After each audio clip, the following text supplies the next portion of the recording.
Hello hello hello বন্ধুরা, good morning সবাইকে। আজকে দেখো সকাল সকাল আমি একটা রান্নার রেসিপি নিয়ে চলে এসেছি। আর আজকে যেহেতু শনিবার, সেই কারণে আমি ব্রেকফাস্টে বানিয়ে ফেলেছিলাম নিরামিষ চাউমিন। তো দেখো, সবার ফার্স্টে আমি চাউমিনটাকে খুব ভালোভাবে সিদ্ধ করে নিয়েছি।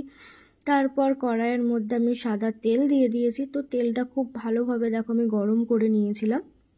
তো অলরেডি আমার গরম হয়ে গেছে তেলটা। তার মধ্যে কুচোনো আলুগুলোকে কেটে আমি দিয়ে দিয়েছি, আর কুচোনো কাঁচা লঙ্কা। তো সেই দুটো খুব ভালোভাবে আমি দেখো ভেজে নিচ্ছিলাম, আলু আর কাঁচা লঙ্কাগুলো।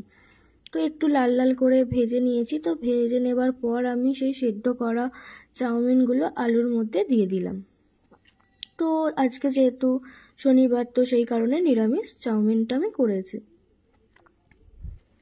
তো এরপর দেখো আলুর সাথে চাউমিনটা খুব ভালোভাবে মিক্স করে নিচ্ছিলাম। তো তারপর অল্প একটু ভাজার পর আমি এখানে দিয়ে দিলাম 2 প্যাকেট চাউমিনের মশলা, কারণ খেতে চাউমিনের মশলাটা দিলে একটু বেশি খেতে টেস্ট হয়। তো তারপর দেখো আমি দিয়েছিলাম একটু গোলমরিচের গুঁড়ো, আর টমেটো সস, আর দিয়েছিলাম তোমার চিলি সস, আর সোয়া সস। তো দিয়ে খুব ভালোভাবে আমি চাউমিনের সাথে সসগুলো দিয়ে মিক্সড করে নিয়েছি।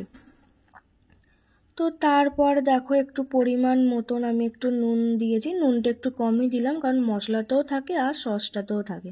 তো আমার দেখো ডান হয়ে গেছে। এরপর আমি চাউমিনের ওপর শসা কুচো, সস, তারপর গোলমরিচের গুঁড়ো আর বিট নুন দিয়ে দিয়েছি। তো তোমরাই বলো কেমন হয়েছে রেসিপিটা। টাটা।